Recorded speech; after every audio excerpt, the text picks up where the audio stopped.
each other up. I hear so much on the news about women, you know, tearing each other down, especially in the ministry. It's hard because it's competition. But that's not who God is. That's not who he is. He's not a competitor. He's a lover. He's a healer. You know, we worship him in that way because we know that we have full revelation. So it says, do you think their faithfulness cancels out his faithfulness? That's not rhetorical. Do you think that your faithfulness or their faithfulness cancels out his? He's never changing. Yeah.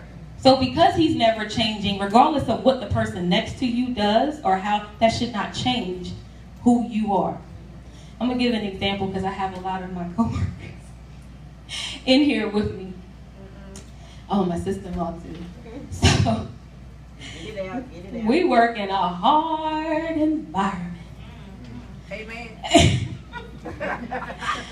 We work in a hard environment. And if God ever wanted to test me, he did it. And we work with people who are very, very, very hard. And I won't go into the hall because y'all go looking up. Where is that? Right. That's that picture there. Let me take that. But let me tell you how God turned that whole thing around. So I would get calls about all kinds of stuff. Everything is my fault. It's your fault, and it's your fault, and it's your fault.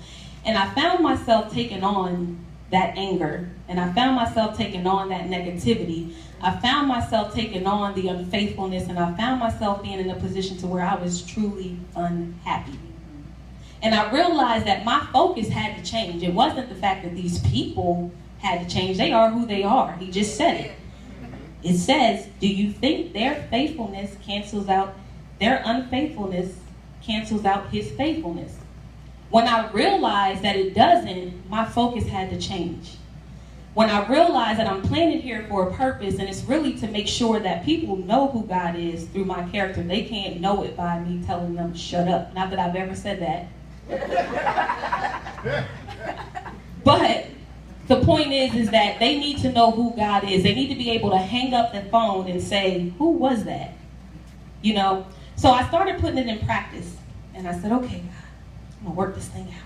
I'm going to put on my big girl pants. I'm going to go in and I'm going to say this and this and that is going to be so good. Shut up. That's the next call. Shut up.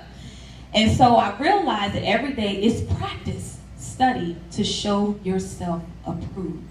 I can't do it by myself, God. When I go into work, I want to carry you right along with me. And just because people see the smile on my face and they don't know what I'm dealing with and they call me and I got a problem, it really just gets down to a point where I had to realize, God, you are in everything.